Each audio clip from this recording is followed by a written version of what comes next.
Hello बच्चों, let's start this question. So this question says, what is gravitational forces?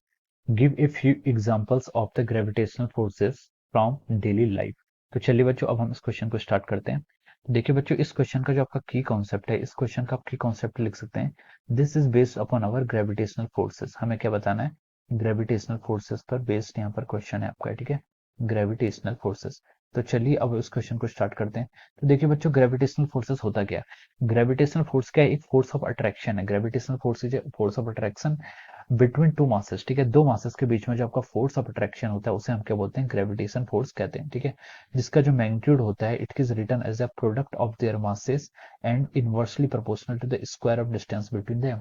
जैसे कि मान लीजिए आपके पास दो मासेस हैं, इस मास को मैं आपका m1 बोल रहा हूँ और इस मास को मैं क्या बोल रहा हूँ यहाँ पर आपका m2 बोल रहा हूँ, ठीक है। अब देखिए इन दोनों मासेस के बीच की जो डिस्टेंस है ये क्या आपकी small r is the distance between this two masses.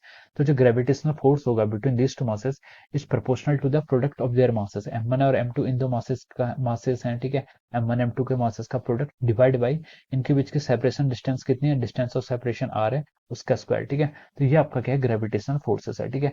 Gravitational forces क्या होता है? ऑलवेज अट्रैक्टिव इन नेचर होता है। ग्रेविटेशनल फोर्स क्या होता है आपका? ऑलवेज अट्रैक्टिव इन नेचर होता है, ठीक है। ये फोर्स आपका अट्रैक्टिव फोर्सेस ही होगा हमेशा, ठीक है, ये कभी रिपल्सिव नहीं हो सकता। So this is about the gravitational forces. अब उसने बोला है कि कुछ एग्जांपल्स दीजिए। मैंने यहाँ पर एग्जांपल्स में आपको ये दिया है कि मान लीजिए एक कोई मास है 2 kg का मास है, ठीक है, और आपके पास है कोई 3 kg का मास है, ठीक है, और उनके बीच का जो सेपरेशन है वो कितना है? 1 मीटर है, ठीक है। ये आपका क्या है? रियल लाइफ के एग्जांपल है। एक 2 kg का मास है, एक 3 kg का मास है, उनके बीच में सेपरेशन डिस्टेंस जो है आपका 1 मीटर है। तो देखिए यहाँ पर जो ग्रेविटेशनल फोर्स लगेगा वो कितना लगेगा? G into m1 m2 by r square. G की वैल्यू होती है आपकी 6.67 इंटू 10⁻⁻11, ठीक है। ये आपका एसआई यूनिट्स में जी की वैल्यू आ गई। मास m1 कितना है आपका 2 kg और m2 का मास कितना है 3 kg डिवाइडेड बाई r का स्क्वायर। r कितना है आपका 1, तो हम लिख सकते हैं 1 का स्क्वायर, ठीक है। अब देखिए यहाँ पर से हम जो फोर्स कैलकुलेट करेंगे ये आएगा आपका 3 इंटू 6 और यहाँ पर 6 को करेंगे तो ये हो जाएगा आपका 40.02 लगभग ये इतना आ जाएगा, ठीक है, इंटू 10⁻⁻11 न्यूटन। देखिए तो जो दो मासेस हैं जिनका मास कितना है 2 kg 3 kg का, ठीक है, उनके बीच में आपका क्या लग रहा है? इतना फोर्सेस लग रहा है, ठीक है, इनके बीच में आपका क्या लगता है? इतना फोर्सेस लगता है। So this is the force of gravitational force, ठीक है। ये क्या है? m1 बॉडी भी आप m1 बॉडी क्या करेगी? m2 बॉडी को इतने फोर्स से अट्रैक्ट करेगी और m2 बॉडी भी सेम फोर्स से क्या करेगी? m1 को अट्रैक्ट करेगी, ठीक है। तो ये आपका ग्रेविटेशनल फोर्सेस का क्या हो गया? एग्जाम्पल हो गया। अब देखिए जैसे क्या होता है, ये आपकी क्या अर्थ की सरफेस है, ये आपकी अर्थ है, ठीक है, यहाँ पर अर्थ का क्या लीजिए? सेंटर ले लीजिए, ठीक है, this is the centre of the earth, ठीक है। और मान लीजिए कोई ऑब्जेक्ट इसकी सरफेस पर लाई कर रहा है यहाँ पर, ठीक है, जिसका मास क्या है? m है, यहाँ पर इसका मास क्या m है, और मान लीजिए अर्थ की रेडियस आपको r क्वेश्चन में गिवन मतलब गिवन है, ठीक है। अब देखिए ये क्या हमें मास ऑफ अर्थ और ये ऑब्जेक्ट है जिसका मास क्या है? Small m। हम यहाँ पर एज्यूम करें कि small m is much and much smaller as compare to the mass of the earth, ठीक है। तो देखिए जो अर्थ है, अर्थ क्या लगाती है? किसी भी ऑब्जेक्ट पर क्या लगाती है? अपनी तरफ क्या लगाएगी? फोर्स लगाती है। हम अर्थ की सरफेस है तो हमें भी अर्थ अपनी तरफ क्या लगाती है? अट्रैक्टिव फोर्स लगाती है। अब किसी ऑब्जेक्ट को आप अपने हाथ पे लीजिए और उससे छोड़ दीजिए, ठीक है, तो वो ऑब्जेक्ट आपका डाउनवर्ड मोशन करता है, वर्टिकली डाउनवर्ड गिरता है। क्यों गिरता है? क्योंकि अर्थ क्या लगाती है? उस पर ग्रेविटेशनल फोर्सेस लगाती है, और सिंस मास ऑफ अर्थ क्या बहुत ज्यादा है तो वो फोर्स का मैग्नीट्यूड क्या होता है? काफी स्ट्रांग होता है।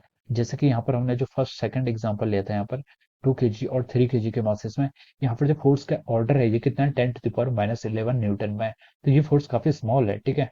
तो यहाँ पर और भी काफी फोर्सेस होंगे, तो ये फोर्स तो लग रहा है लेकिन इसके अलावा भी इसमें कुछ अदर फोर्सेस भी लग रहे होंगे। तो ये फोर्सेस का मैग्नीट्यूड क्या आपका काफी ज्यादा स्मॉल है, ठीक है। तो हम इसको नेग्लिजिबल नेग्लिजिबल नहीं, हम इसको कंसिडर नहीं करते हैं, ठीक है, तो इसका ऑर्डर क्या आपका बहुत ज्यादा है, बहुत छोटा है।